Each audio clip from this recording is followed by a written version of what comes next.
and episode 58 as my voice cracks from the depths of the power outage of Nick Earnshaw's house. Obviously, we really Oh, apologize to anybody that was on the stream. It's my fault. I just left the stream up.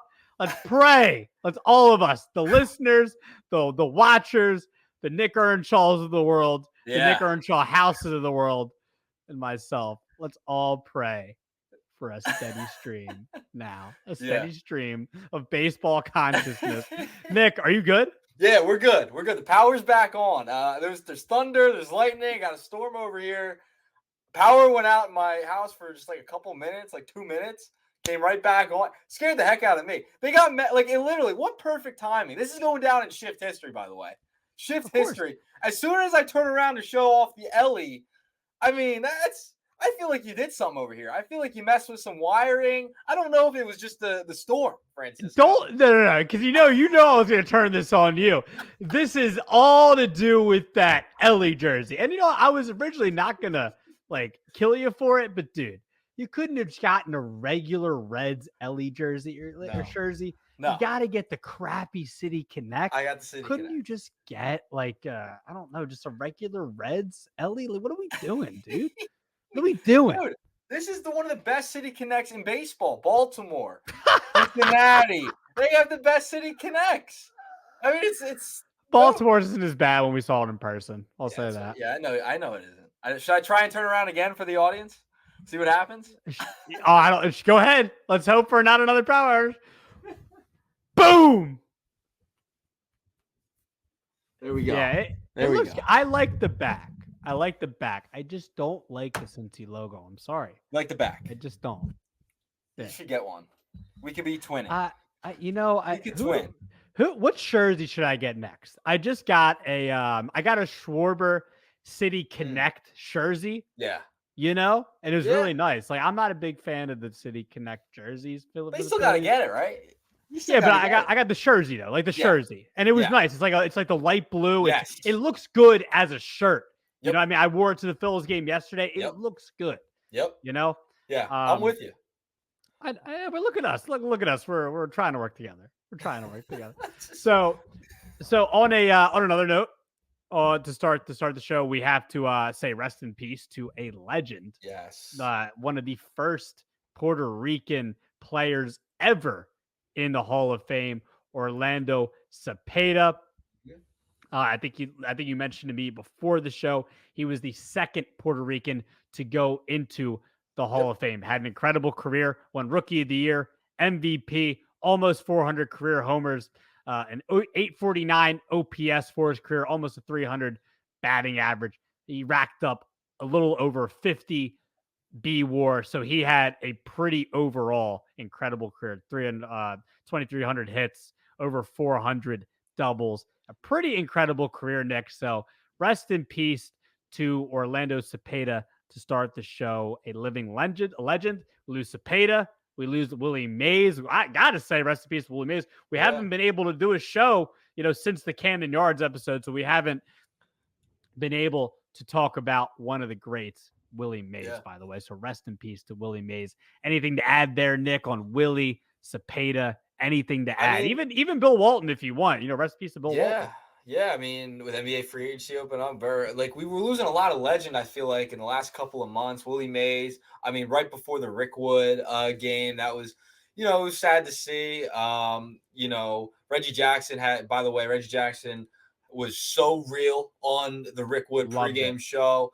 Very real. It gave you a raw sense of what they had to go through during that time. But Willie Mays, played during that time as well. And, just rest in peace to an absolute legend. Very sad to hear. And then, I mean, he was the second. I think I pulled it up. He was the second player to go into the Hall of Fame. Cepeda was, after Roberto Clemente, Puerto Rican player, ever into the Major League Baseball Hall of Fame. His numbers retired by the San Francisco Giants. Absolute legend, Rookie of the Year. So he's definitely gonna be missed. We're losing some legends of the game, man. It's like we're getting older here, and we're losing some of those guys from that era of baseball. Sad to see these guys move on, but they'll never be forgotten for sure. Yeah, for sure. And Cepeda, Willie Mays, both guys at least that lived long lives. Yes, Willie yes. Mays, I believe, was what, like He was in 90 his something? 90s. Yeah, he was Yeah. in I his mean, good for Willie yeah. to make it that long. That's I Yep. mean, it's obviously an God accomplishment bless. God bless. for Yeah. him and Cepeda to get to 86. Yeah. So that's a big deal. I don't know do you know what Walton was? I feel like Walton He was was in his 70s. Yeah. I think he was in his 70s, if I'm not mistaken. 80s, 71. maybe. 71. Okay. 71. A little younger, Yeah. but Very you know, sad. he Nonetheless, very sad. Rest in right. peace to all those guys for Yeah. sure. Okay, so we get Orlando Cepeda, rest in peace. Willie Mays, rest in peace. Bill Walton, basketball related, but rest in peace to some icons. Nick, I I did this on my other Phillies podcast that I do for WIP, and I initially, brought this up. This is right before, unfortunately, Bryce Harper went down with an injury. I don't think any baseball fan in general wants to see that. And my question was, one of my topics was, who should be favored to win MVP? Should it be Bryce Harper or should it be the dominant DH this year, Shohei Ohtani? So now Bryce goes down. He's going to miss a little bit of time. Thankfully, he's not going to be on he's only on the 10-day IL, him along with Kyle Schwarber. So it won't be super duper long. But Nick, this is a fun conversation for me because I look back at someone like David Ortiz in like 2006, and I see that he hit, I think it was 2006, where he hit like 54 homers, 130 plus ribbies, OPS through the roof, dominant at the plate. Didn't win MVP. It might have been A-Rod that year, who was also nasty at the plate and did play in the field a little bit. All this to say, Edgar Martinez too. DH that's in the Hall of Fame, had some incredible years, batting titles, whatnot. A DH has never won an MVP. Nick, not could, because I want your opinion. I don't want could Ohtani be. That's not fun. Should Shohei Ohtani be the first designated hitter in Major League Baseball history to win the Most Valuable Player award in the National League this year? So I just had a similar conversation on the radio the other day down in Atlantic City with Mr. Mike Gill. So I was trying to make the argument on why Bryce Harper should be the MVP. Obviously Shohei, right? If you look at where FanDuel has it, Shohei is minus 220 to win the MVP. He's the odds-on favorite right now. Bryce Harper then the following day after I make the whole argument of why Bryce should be the MVP, Bryce Harper gets hurt. So that kills his odds. He's now at plus 850 on FanDuel. Yes. Shohei Ohtani. Phillies fan in you wants to say Shohei Ohtani. Yeah. Listen. I'm surprised. Go ahead, Ohtani, I'm surprised. He should win the MVP. Fielding isn't as important. To the MVP, right? You're always looking at the batting statistics, right? And he's just leading in almost every category in the National League. I mean, his WAR leads the National League. He's batting 322. He's leading in average. He's at 25 home runs, leads in home runs, 61 RBIs, right up there at the top of the list. He's OPS, he's up there. He's leading all these major categories, man. I don't know how you can't give it to him. And then with Bryce going down, and Mookie Betts going down as well. He was up there at the top of the odds, but he gets hurt as well. Freddie Freeman's second right now, plus 700, but it's not even close, man. His numbers offensively are so dominant. You have to give it to him. You sound sad, by the way. Yeah, because it was crazy. I made an argument for Bryce the day before he got hurt and is going to miss time. It's going to hurt. That hurts his case. He's going to miss a few games here, a few weeks. So, that's very, it's going to make a dent into the MVP race when you have a guy like Ohtani leading all of these categories. Yeah, you got to give him the MVP. I mean, he is the best of the best in the National League. He's hitting at a ridiculous clip, hitting for power, driving in runs. He's wins above replacement, leads the National League. He's that guy, and he's doing it as just a DH. He's not even in the field. So, yes, he should win the MVP. Not could, not would, should win the MVP. Right now, yes, Shohei should win an I, MVP. Win the I'm National League. very I'm surprised. I I'm know you're surprised. surprised. Yeah, I figured you would go Bryce all the way. I mean, obviously we're in agreement. He literally leads him in every single category.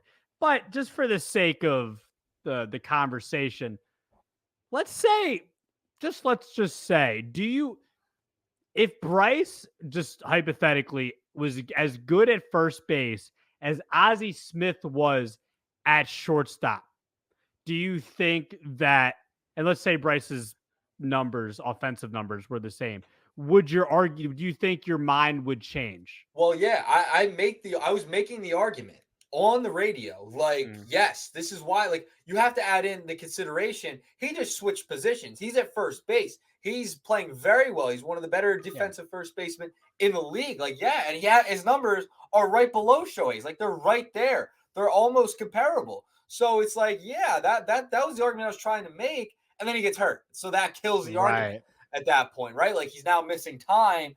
Shohei hasn't missed any time. So that, and now the Dodgers are coming to play the Phillies very soon, within the right. next week or so. So yeah, like, and Bryce probably won't be there for those games. So yeah, like I agree. I think defense does matter this Hmm. year because of the injuries to Mookie, because of the injury to Bryce. Hmm. I think Shohei should win as a DH. Yeah, I think it's fair. You've taken, you put the DH in the National League. It's fair game now. It's totally fair game for him to win the MVP. If his numbers are that good and that far above everybody else's, yeah, I think it's very well deserved. You take that bat out of a Dodger lineup, you're going to see an impact at any lineup he's in. It doesn't matter if he's on the worst team or the best team. You're going to see an impact if you take your Shohei Ohtani out of the lineup. He is the most valuable player in the National League. Point blank, period. I mean, it's just how it is right now. Injuries could make it. You can make a case for other players, Hmm. but that's definitely hurt their cases because they've been hurt. Yeah, and we'll look. We're not just going to be talking about, because obviously this is like a National League MVP conversation, and we're going to do our midseason awards today. Excited for that in just a couple of minutes. Mm-hmm. But yeah. I mean, we're on the same page, man. I'm looking at the. I know you just love outs above average. That's your favorite stat of all time. Bryce Harper is currently tied with Michael Busch for second in outs above average, so he's really having, as far as that metric goes, a really good season at first base. I just think it would be interesting. I would love for Bryce to come back in like a week, play the All-Star game, and have like a monster defensive second half, and Yeah, just for the fun of it. I have like what if he wins like the platinum glove or something? And right. it's like, oh well, he was so good defensively. It'd be interesting. But Yeah, I would. Like, you have to remember, he's learning a whole new position. He was an outfielder for years. He was right. in right field. Remember, he was a catcher when he was younger. Then he learned how to play the outfield. Now he's moving to first base. Like that, there's Mhm. something to be said about that too. And to play well and to be really good defensively at first base. Yeah, like that. There's something to be said about that. Ohtani, I know Ohtani's numbers are very, like, across the board, insane. So are Bryce's though. So are Bryce's They offensively. are. You add the little twist of learning how to play first base your first full year and being a competent first baseman, not just competent, a good one. So I think, Right. but the injury, it hurts the It argument. It does. hurts the argument. It It, stinks. It's the worst part about sports. yeah. I'm glad we have an opportunity here to talk about two of the best players in the game. But if Bryce wasn't hurt, it'd be a little more, a little more fun. But I swore you were gonna say Harper was the MVP, and you're gonna have my blood boiling. But honestly, there's also a part of me that's happy that you've come to the same side. You're happy, and you seem more logical now. You know, Wait, am I growing up? Is that it? Is it I'm you're growing definitely up? growing up. When you turn 20, you turned 24 this year, right? Yeah, this Look at that. well, starting in my birth month is tomorrow. Is Birth it? month's tomorrow. Yeah. Jeez. What do you you're turning Yeah. 24 this year? Yeah, 24. Jesus, you're so young. Holy Yeah. crap. You're a baby. You're Yep. like the Jackson Holiday of the shift. Hey, I'm And proud to I'm be. what am I? I'm the At least I could stay afloat in the majors though here. You know what I mean? Like, I can stay afloat in the majors. oh, Here. that's what yeah, it's I that get guy sent here. back down. Am I I'm trying to think like the oldest player in the majors right now. Who's the oldest player? Oh, the oldest player. That's That's a it. good question. Who is he? I'll do a quick search. Yeah, do it. We'll move on to the next topic. Yeah. Let's move on there. Also, you can always let us know your thoughts on the shift. Verlander. by the way. Is Verlander. he? 41. I'll take Verlander. Hey, he's been all right this year. I'll take Randy Johnson. I'll definitely take Randy Johnson. Randy Johnson was 50 winning Cy Young Awards. Go to the next topic. Just go to the next topic, please. Can It you move always on? ties back in. Move It on. always ties back in. Nick Earnshaw for dinner for this meat and potatoes segment of the show. You know what I had for dinner? I had 2 hot dogs, ketchup on it, ketchup on the hot dogs. I had 4 bagel bites. No idea why I picked 4. I had 4. I haven't had bagel bites in like years. It's been a couple of years. I won't say years, but it's been a couple of years. I had hot dogs and bagel bites, and I had coffee because, I had a weird day today. I worked overnight than I did. Yeah, I had you on the Sunday Sports Wrap. Yeah. Appreciate you for hopping on, by the way. I get the double dose of Earnshaw and Rojas for today's broadcasting. So appreciate you for that. But as far as what'd you have for dinner? Yeah, I don't know where I'm going with that. What'd you have for dinner, bud? It's crazy. I had 2 hot dogs as well. I did too. I had 2 hot dogs as well. Okay. What condiments do you put on it? You're gonna think I'm a weirdo. I don't put anything on my hot dogs. I don't think that's weird. I think it's underrated. Dry and plain. That's underrated. I went to the Phillies game with my mother yesterday, and she had relish on her hot dog. Relish is disgusting. I'm out. Relish is the worst condiment of all time. Yeah. It's hands down. No. It's gonna sound crazy because I know what people are gonna say. Like, you never even tried it. I've never tried relish. I don't want to. I look at it and say that's the worst condiment of all time. It sucks. I wouldn't put mayonnaise on a hot dog either, by the way. This makes sense because it's baseball related, hot dogs and baseball. So, I'll do a cheese dog, but today I went just 2 plain. Cheese dog. Yeah, I'll do a cheese dog. I don't mind that. How does a cheese dog American cheese. Oh, is it the cheese on the hot dog? Oh, that sounds good. Yeah, that sounds good. It's like a cheeseburger, but a cheese dog, right? Yeah, I had 2 hot dogs and fries. I had a bigger lunch, so that was good. Okay. Mac and cheese as well tonight. So homemade mac and cheese is fire. Yeah, man. So it was good. It was a good dinner for sure. So we had similar dinners tonight, which is crazy. Nice. Crazy thing about that. Nice. Great minds think alike. Chris Paul to the Spurs. Sorry. Wow.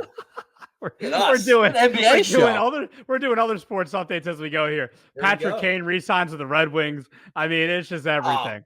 Look at you dropping Woj bombs on the ship. The Fran bombs. Fran bombs. That sounds bad. That does not sound good. I don't know what we would say for me if I was ever a reporter. I don't know what I would have. The Rojas. I don't even know what to call it. Let's let the listeners. Let's go. Let's go to our awards. Let's get it. Let's get to the midseason awards. Always enjoy doing this type of stuff. Nick, let's start with the Cy Young. We'll go in each league. I'll go first. I'll give you my NL and AL. I think the one in the National League is pretty obvious. He did have a bad outing today, unfortunately, and it pains my heart as a Phillies fan to see Ranger Suarez's ERA go above 2 now. But it is above 2. But it's still, I believe, it's either tops in the majors or it's second to Tanner Houck, somewhere in that range. Either way, Ranger Suarez for sure right now, Nick. My National League Cy Young Award winner. He's just been so efficient this year, besides, his last start. So Ranger Suarez, for sure, my NL Cy Young. AL, I just mentioned him there. Tanner Houck, who has been pretty unbelievable for the Red Sox. I've been waiting for him to break out. The Red Sox have been waiting for him to break out as a starter, and he's done it. He's leading the American League as we speak. And earned run average, he is leading the majors in FIP. He is leading the American League in home runs per 9 given up. And just like I said with Ranger, he's just been so efficient. He's been unbelievably efficient. So Tanner Houck is my AL Cy Young Award pick. Ranger, Tanner Houck, my Cy Young Award picks for the midseason for 2024. What about you? All right. I like those picks. I like them. For me, NL, I have to go Zach Wheeler still. Zach Wheeler is still the favorite. He's still the favorite. His odds are still the favorite. Still sticking with Zach. He still has a 2.73 ERA. That's 9th in Major League Baseball right now. Ranger is second. He's 2.27. in the majors right now. So it did go up after today's start. But listen, I think Wheeler's still been really good. He still had a high strikeout rate, 9.5 Ks per 9, still really good. Strikeout to walk ratio, still really good.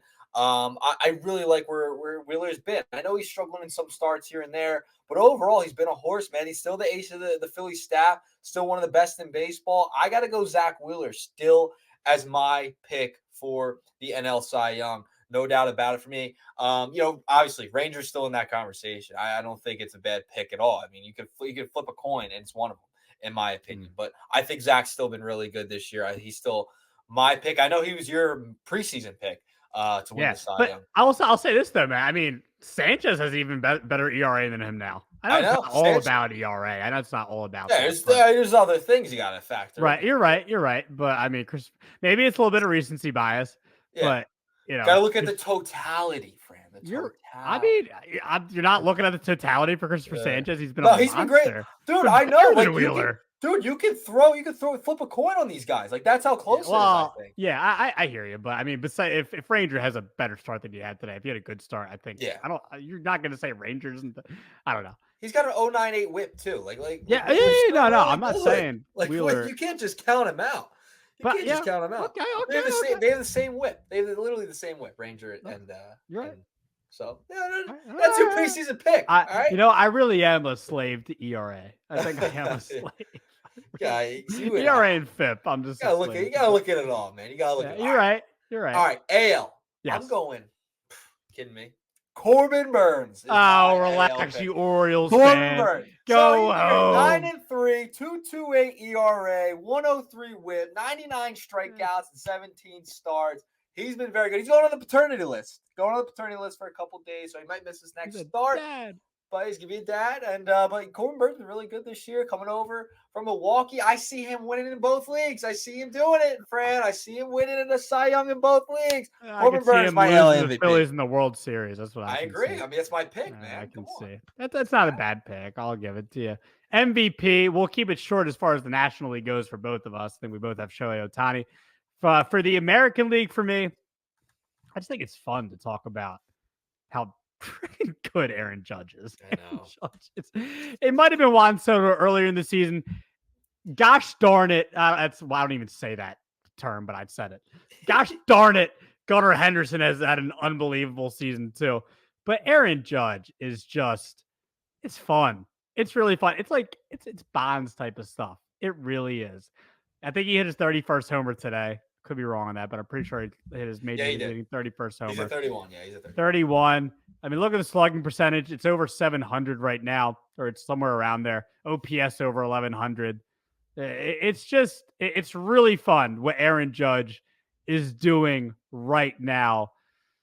As long as he's staying healthy, he's the captain of the Yankees. He's just putting on Bonds type of numbers right now. I just saw a stat today that if you compared his numbers right now to Bryce Harper's 2021 MVP season, no, it's not even a disrespectful shot to Bryce Harper. It's just to show how good Aaron Judge's numbers are to this point. I think he has a similar WAR right now to what Bryce Harper had in 2021, and he has a similar almost amount of home runs and RBIs. It's insane. And that's not even a shot at Bryce. It's just how insane, because Bryce definitely deserved the MVP that year. But it speaks to where Judge is midway through the season. So I'm pretty sure we're on the same page here. I mean, do you have Gunnar? Are you going to say Gunnar for the American League? You're going to say Judge. I can see your face. I don't have Gunnar, unfortunately, as my MVP. Aaron Judge, my MVP. When you have a guy fighting for the Triple Crown again, 30 home runs for 79 RBIs. It's over that now because he hit the 31 home runs. He's first in RBIs. Right behind, he's second in batting average. Leads the American League in walks too. You sound so sad. Yeah, I'm getting tired of the Yankees, man. I'm getting tired of all the. Hey, they've been bad lately. I don't even know what you're talking they have. about. I know they have. Yeah, that makes me hype. But Aaron Judge, I don't want to give a Yankee an MVP. I'm looking at some of these stats, man. He would join Babe Ruth and Ted Williams, the only players to twice lead the league in RBI and walks in the same season. That's not fun to you. You're not. That's not exciting to you. That's That's crazy. exciting. No, it's exciting. It's Oh just my gosh! But you're a baseball I fan. am a baseball fan, but it's the All Yankees. right. If it's not the Reds or if the Orioles or the Phillies, then Yeah. it's not fun.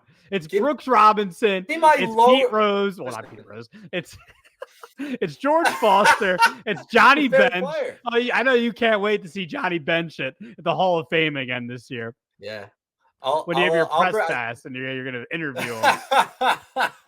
I hope, man. That'd be awesome. That'd be great. Yeah. But I mean, dude, Judge has been absolutely ridiculous. There's not much else to say. The guy could win his second Triple Crown. I mean, crazy numbers, just insane. It doesn't get me excited. It's not Elliott. It's not Gunnar. You're a piece of work. It's not an Oriole. I'm not gonna be thrilled that it's a Yankee. Are you kidding me? It's had enough going on in their history. Come on, I'm done.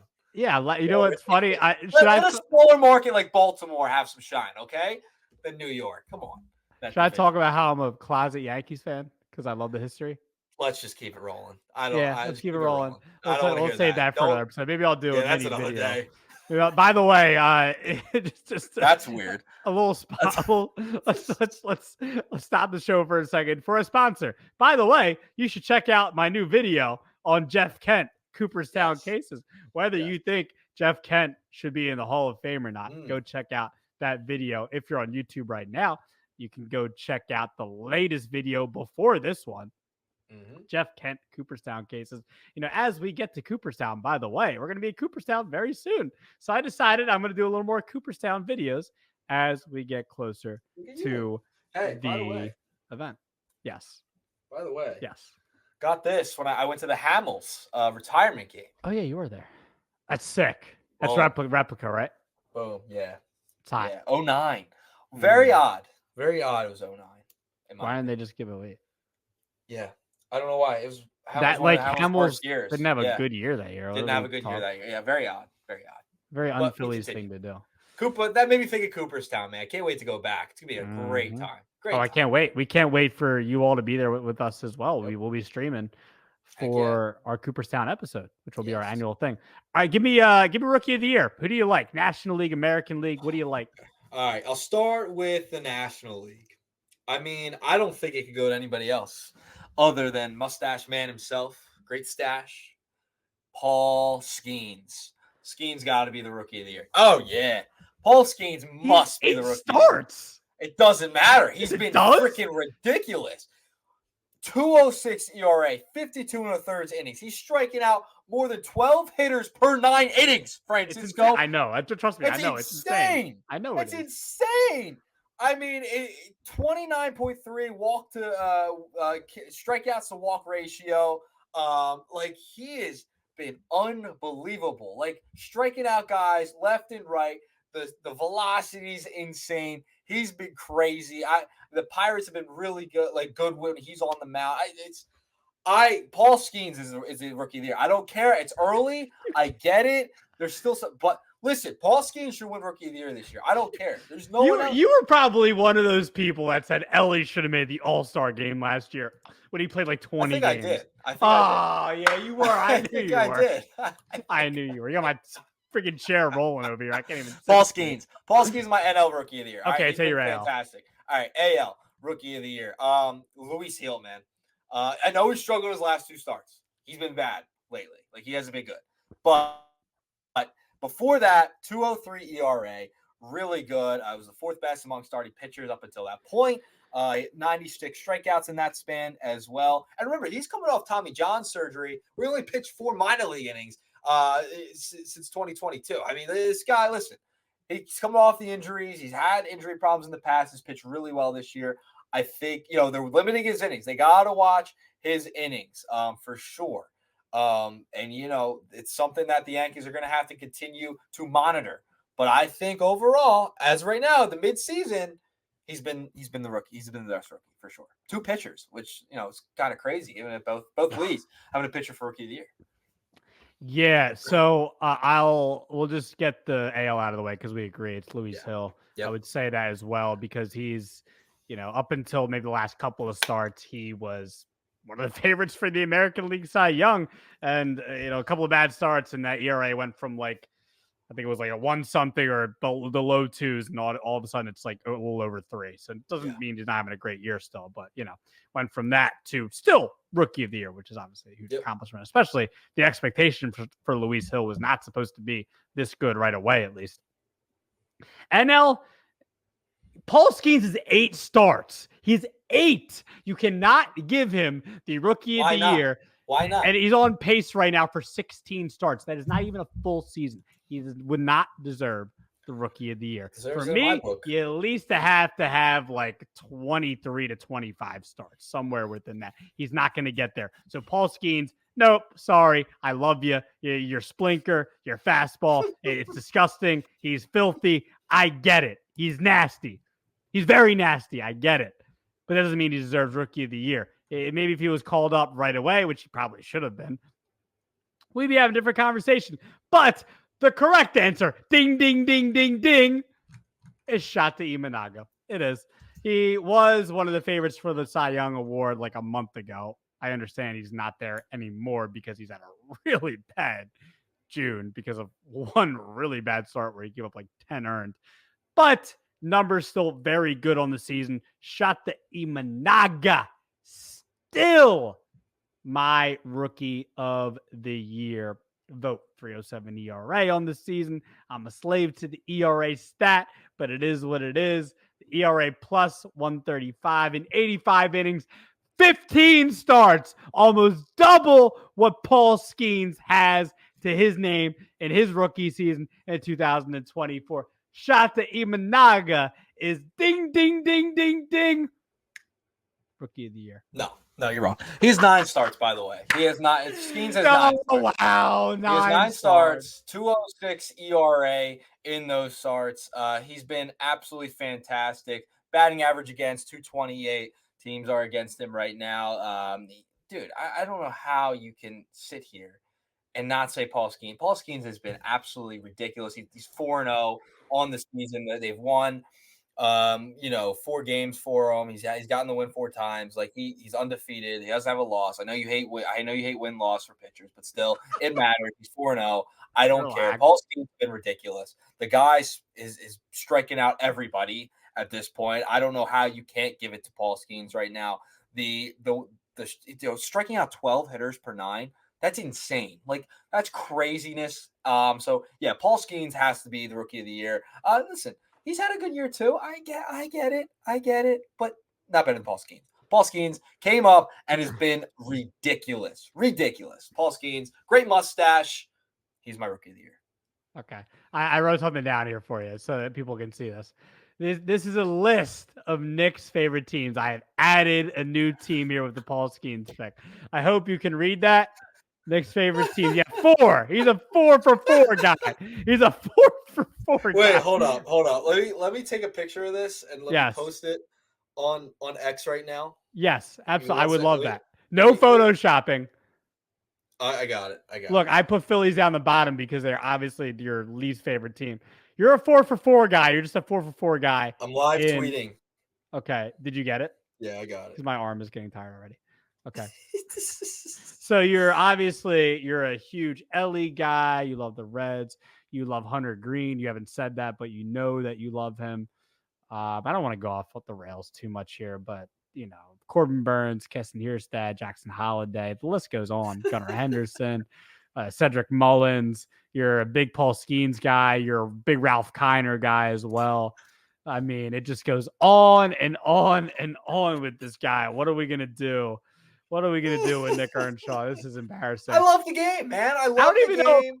I love the young players. I love young players. I love the game of baseball. I don't know what you're hating on. I think it's because you're a young player. I think that's what it is. You're just a young player. Oh, gosh. Did the future teach you that? The future teach you that? Honestly, man, I'm going to be real. We're going to do the last one here. Mm-hmm. As I'm looking at... we might have to do like a whole separate topic. Like, how much, like, in the manager of the year thing, right? I'm not saying managers don't matter because they do to a certain extent. But I'm looking at like, how much does Rob Thompson really have to do with the Phillies' success? Okay. I guess we're going to do manager of the year. I'm not saying that they don't matter, but They I'm just matter, sitting here doing friend. manager of the year, and it's like, well, Rob Thompson should get it, but like, is it really Rob Thompson get all the praise for what the four starters doing? I'd actually give it to Caleb Cotham. Maybe he should be manager of the year. I don't know. So like, Rob Thompson's my pick, sure. Stephen Vogt's my pick for the AL for the Guardians, Yeah. but like, I don't know. The Guardians always figure it out. It was always Tito Francona. And before that, I forget who it was. Who was the manager back there? I don't even know who it was before that. I forget. I don't know, Nick, but it always seems like is it the front office? Maybe they should be the manager of the year because the front office seems like they always know what they're doing. The pitching coaches for the Cleveland Indians and Guardians. I don't know, man. Like, fine. Like, I was thinking about should it be Pat Murphy for the Brewers, but like, I don't know. I just don't know. Like, for the Orioles, they're just so stacked with talent. Like, I don't even know who was it. Brandon Hyde? Yeah, he should be hiding because he shouldn't be getting the manager of the year. I don't know, man. I'm just ranting right now. Give me your manager of the years. I don't know. I have the same as you. This is one of your more most ridiculous takes ever. A manager is extremely important. I'll just show you the example. What were the Phillies like with Joe Girardi and when they fired Joe Girardi? That's a good point. Yeah, I think That's it's the only more of like but they set the tone in the clubhouse. They're the guys who have to make decisions in game on the matchups. The guys they're pulling out of the game. Who's coming out of the bullpen? Which arm do I go to here? Setting the lineup every day, setting the tone in the clubhouse. Stephen Vogt has set the tone in the clubhouse and has kept things loose for that Cleveland team. Like, that's important. Like, that is important, especially in today's game for today's players. It matters to have a manager communicate with you and understand where you're coming from on a personal level. That is just how players are today.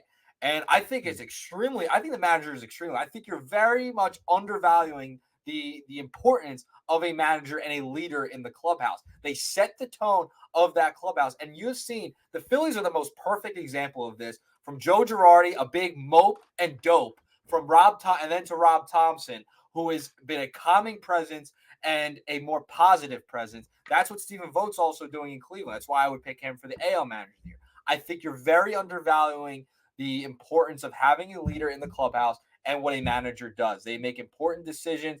They have extreme input on what guys should be doing, where they're playing, etc. Who's coming out of the bullpen? I think you're undervaluing it too much. I really do.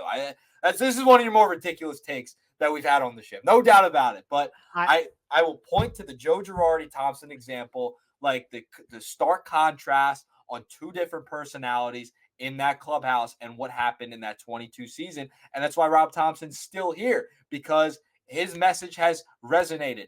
If you have a strong message and your players buy into what you're selling, that is going to help you in the long run. You're seeing it in Cleveland with how good of a season they are having with Stephen Vogt. Like, the whole message with him is saying, like, hey, remember, have fun. This is baseball. Like, they have bought into what he's selling. I think it's extremely important. It's not all about just, managing the game. It's the other factors that you don't see behind closed doors. Yeah, so no, you definitely make some good points. I'm not going to sit here and just yell at you just because I feel like it. I'm not going to do that. I think you make some good points. I guess just like my whole point is like, when you look at the Phillies and their success this year, I'll give the Guardians and the Phillies as the examples here because those are the two managers I picked. Like, when I look at the Phillies' success this year, I look at it like the number one thing that is the most important thing to their success this year so far is the pitching. Not Rob Thompson. It's the top four. What is Rob Thompson real? Well, yeah, you could say that he leaves them out there and they go to the seventh and eighth innings. I get that. But I think it would just take a manager with common sense, not a Gabe Kapler that's going to take Aaron Nola out with 68 pitches. So I think it's more about just like having common sense as a manager, letting your talent do what they have to do. The Phillies are just so talented that, look, I'm not saying Rob Thompson doesn't add anything to it. Maybe without Rob Thompson, maybe they don't have, 50? What are they at, 55? Are they somewhere around there? You get the point. You get the point that I'm trying to make. I'm not saying that they're not important.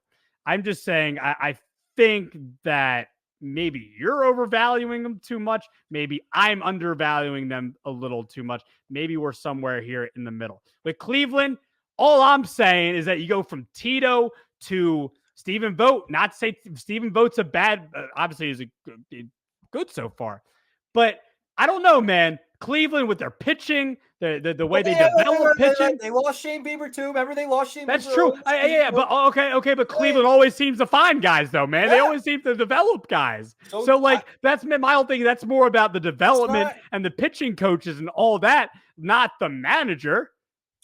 They have Jose Ramirez there, man. They've had Jose Ramirez there for a long time. It takes a village. I know it takes a village to put it. You got to have good scouts. You got to have good guys in your system who can develop players, younger players coming up through the minors. You got to have talent on your roster and your lineup in general on a consistent basis, right?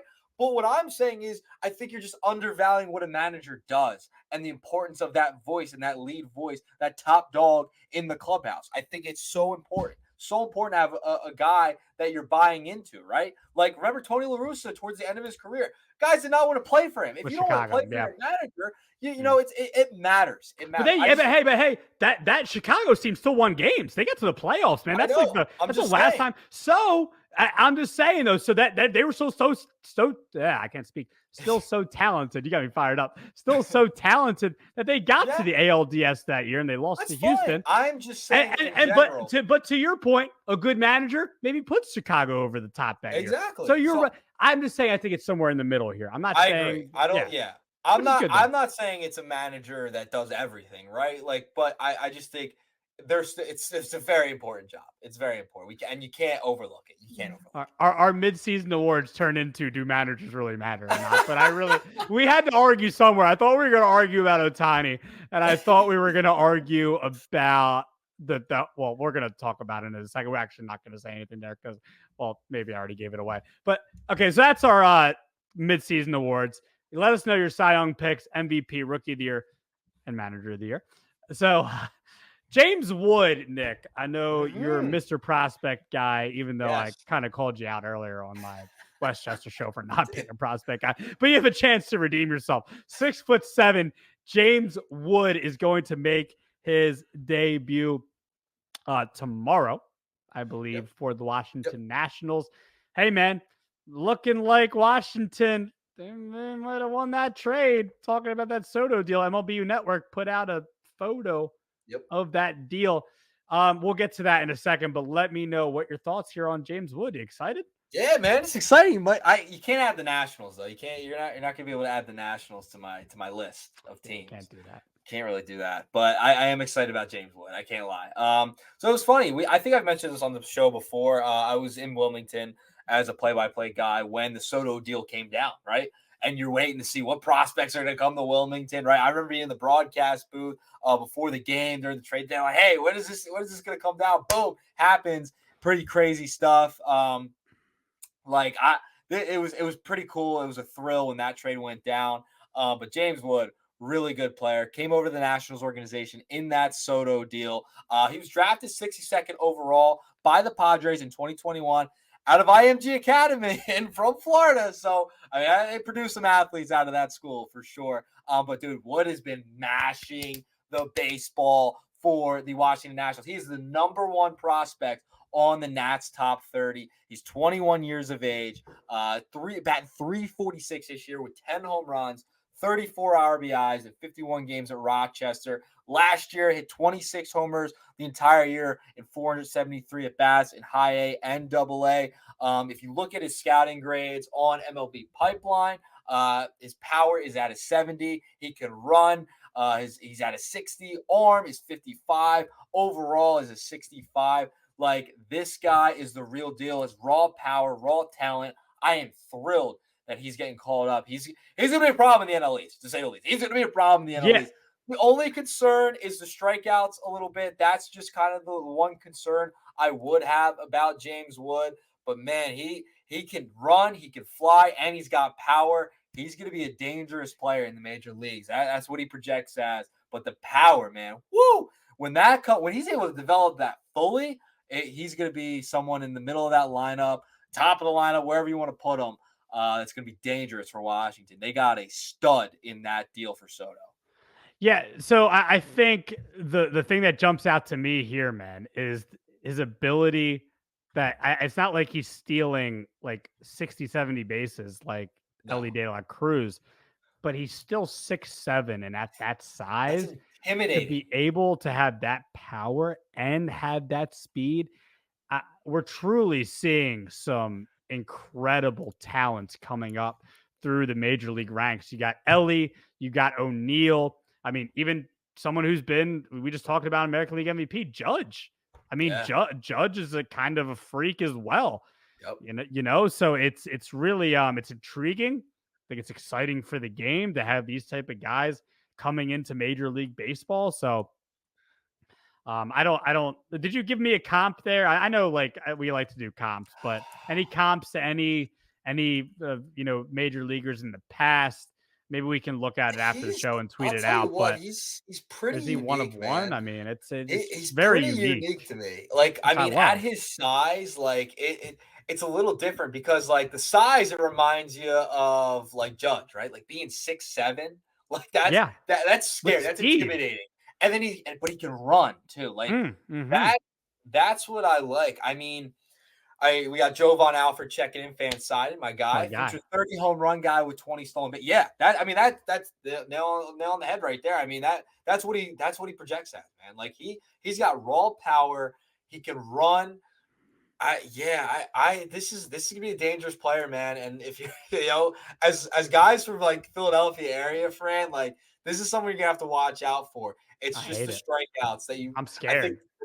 the knock is the strikeouts, right? Like on those blown away sliders, but that's all like power hitters. That's all power Kyle hitters. Schwarber, it's our guy. He strikes out. I know. So he He strikes does. out. So him chasing the change ups, the sliders out of the zone. That'd be like the only knock I would have. But yeah, man. I mean, this guy got a lot of power and he can run. So be prepared for James Wood to have a long career with the Nats for sure. Yeah, Wood is long. Pause. Okay, so Padres and Nationals. Yeah, we do PG shows, but PG show. PG yeah, show it here. was rated X right there. Okay, Jeez. so Nick, just real quick because we do have a couple more topics I want to get to here. Padres and Nationals deal from August 2nd, 2022. MLB Network tweeted this out yesterday at 6 p.m. Trade details, August 2nd, 2022. Padres acquire Juan Soto and Josh Bell. The Nationals acquire Robert Hassel III, Jarlin Susana. Don't know if I said your name right. I'm sorry if I didn't. James Wood, CJ Abrams, Mackenzie Gore, and I don't know what happened to Luke Voigt, but Luke Voigt. So, I mean, pretty incredible. We obviously know who won this trade, and we didn't think they might have won it back in the day, but they won it. I mean, my gosh, they won it.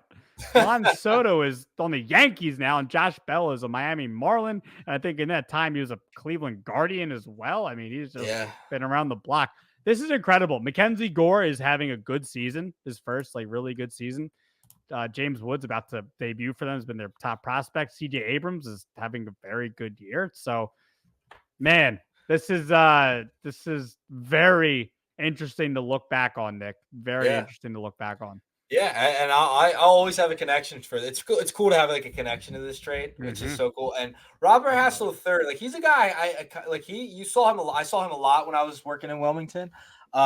He was a guy that was interesting. Like he struggled last year in 2023. He's now in Harrisburg Double A. I'm just looking at his stats: 278 average, 369 OBP, slugging at 369.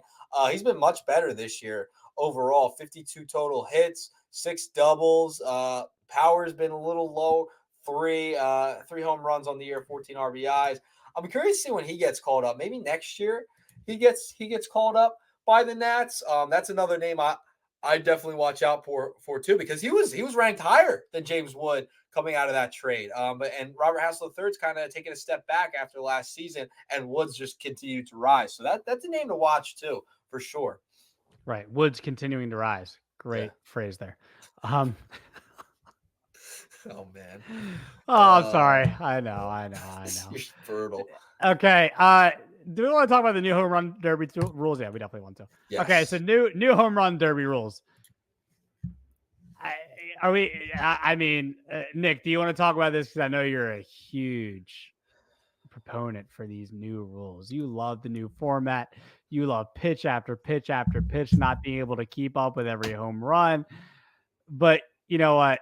Let's not be fake with the crowd. I've evolved. Yes, I know. You told me before the show, and I'm as much as we got our arguing out the way. Yeah. You wanna listen to us argue? Go back 15 minutes ago when we talked about managers. Let's unify, Nick. Get back to the 10 outs. You know what? I hate this. That was so stupid. I hate just go back to the 10 outs. I hate not being able to watch the home run derby and be able to enjoy it. Especially having these lineups that they've had the last couple of years where I'm like, oh my gosh, Julio in Seattle and Ohtani at Coors and Acuna. And like, my gosh, I want to have fun, exciting home run derbies. And they're not. They suck. Adley was in it last year, right? Luis Robert was in it last year, right? It was supposed to be exciting. These guys are talented. We keep talking about James Wood and Ellie and O'Neill, these guys being talented. Go back to the 10 outs. I remember Josh Hamilton. I don't know if you remember, Nick, because you're like 3 years old. I remember Josh Hamilton. I remember Josh. Don't know. I remember Josh Hamilton. Should I add the Rangers to your I remember going to summer camp the next day watching the highlights. Okay?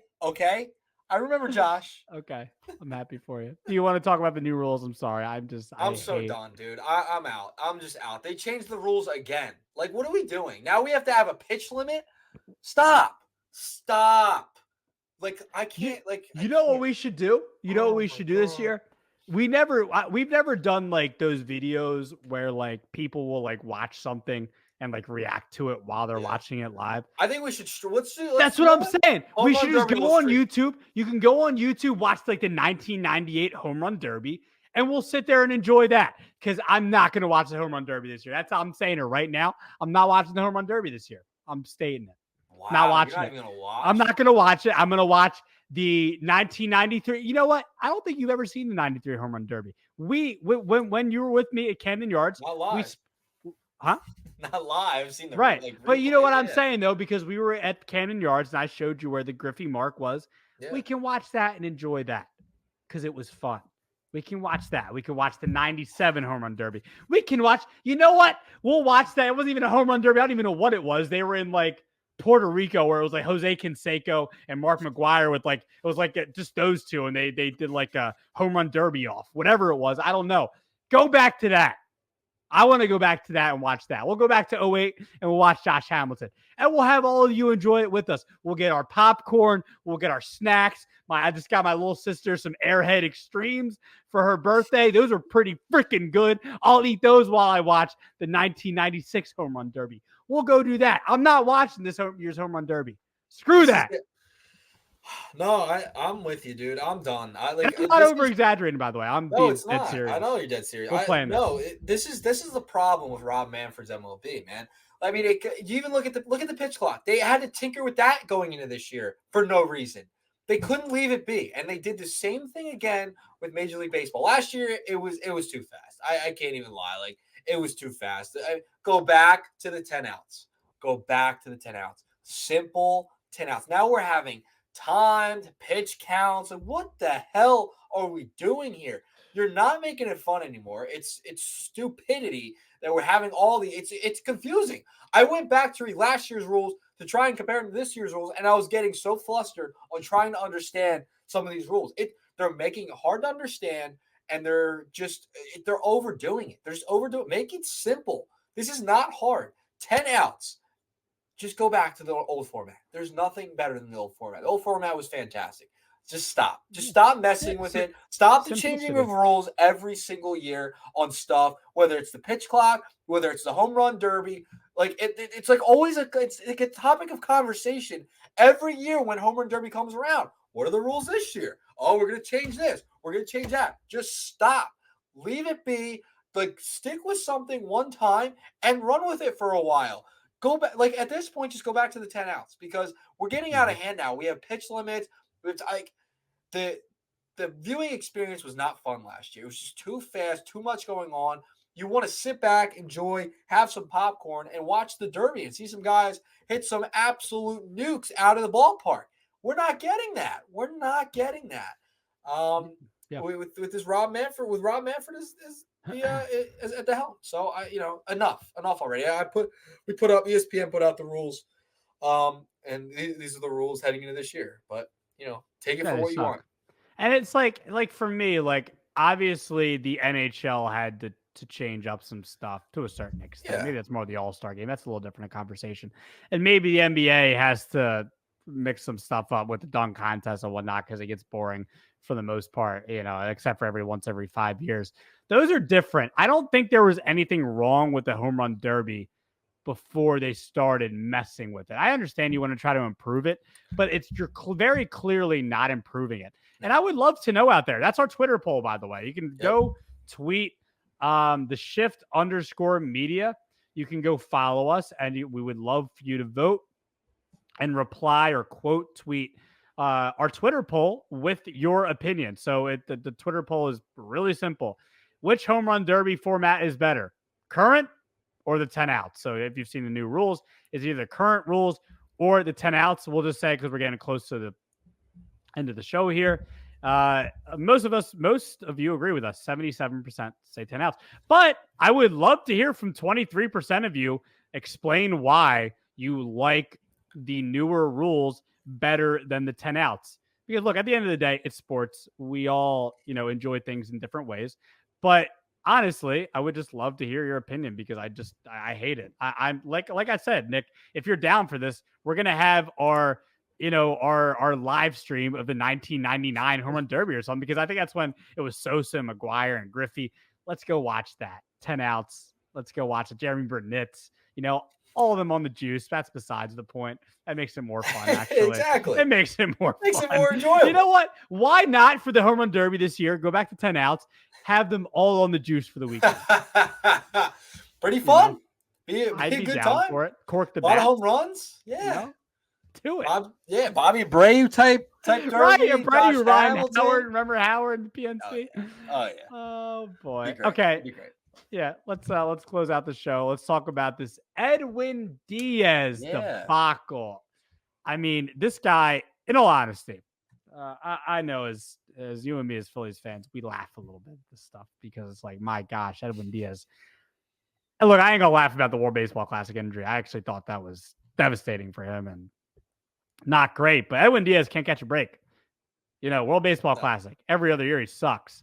And now he gets this suspension because I think, Nick, correct me if I'm wrong, Diaz thought that he had too much of a mix of rosin, sweat, and dirt. And that's what he claims, right? Yes. And the umpires before the game against the Cubs last Sunday on Sunday Night Baseball, they said that they checked his hands, Edwin Diaz going out for the 9th inning for the save, and they said, no, this is a substance. Like, we have checked this thousands of times. This is a substance. Diaz gets ejected, and Diaz gets a 10-game suspension. Nick, what were your thoughts on that? Yeah, it was kind of shocking, right? Like, they instituted this a couple years back. Every pitcher that comes into a game, out of the game, between innings, whatever, gets checked to see if they have a foreign substance. You're allowed to have like the mix of rosin, sweat, and dirt, but you can't put it like on your glove or on, like, you have it on your forearm, whatever. But you can't put it on your glove or any part of your uniform. So, I mean, they're claiming it wasn't that, it was something else. But there's executives. There's a story out by Adam Wells in Bleacher Report regarding the 10-game suspension. And then, per Bob Nightingale, executives and scouts around the league believe that the sticky substance issue is a widespread problem that teams are finding ways to get around. So they think, according to Nightingale, and in this Wells article, he kind of repurposed what Nightingale was reporting. that they think it's still out there, like it's still a problem in the league, that they're just finding different ways to get around it. And maybe this is where Edwin Diaz gets caught, right? Like maybe this is a place where he was caught and he was trying to get around it and he didn't. He's going to serve the 10-game suspension. He's in the midst of it now. I don't know. I wouldn't try it.